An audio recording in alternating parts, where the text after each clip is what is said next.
Hello everyone, welcome to my first blog. So guys, তোমরা কেমন আছো ফার্স্টে বলো। আমি তো বেশ মোটামুটি ভালোই আছি, একটু ঠান্ডা লেগেছে এই যা, বাকি ঠিকঠাক।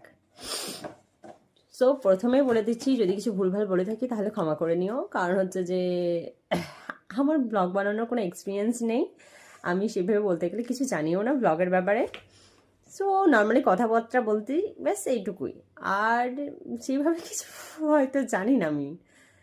তার জন্যই ফোনটা জাস্ট খুলে একবার দেখলাম, না একবার ট্রাই তো করা যাক, ভুল ত্রুটি যদি হয় তাহলে একটু ক্ষমা করে দিও প্লিজ। আর কি বলবো, কিছু বলার নেই, এখন আমি আপাতত দিদির বাড়িতে আছি। দিদি গেছে মেকআপের শ্যুট করতে, মডেলকে শ্যুট করতে, যাই হোক। তো সেটার বাদ দিলাম, তো দেখা যাক এবার বাকিটা কি কত দূর হয়। সো গাইস, এখন চলে এসেছি আমরা রান্নাঘরে।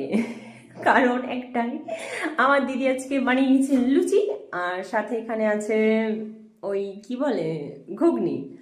তো দুপুরকার লাঞ্চ আমাকে বানাতে হবে, এটা আমার দুর্ভাগ্য বলা যেতে পারে, কারণ আমি রান্নাতে পুরো ঢ্যাঁড়স আছি, কিছু করার নেই।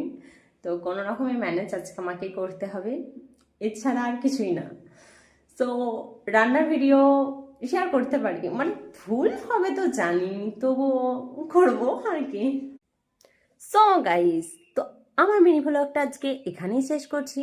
বাকি গল্প তোমাদেরকে নেক্সট ভিডিওতে দেব, যদি এই ভিডিওতে ভালোবাসা ভালো পায়। তো প্লিজ আমার চ্যানেলটাকে একটু লাইক, কমেন্ট আর প্লিজ সাবস্ক্রাইব করে নিও, প্লিজ প্লিজ প্লিজ।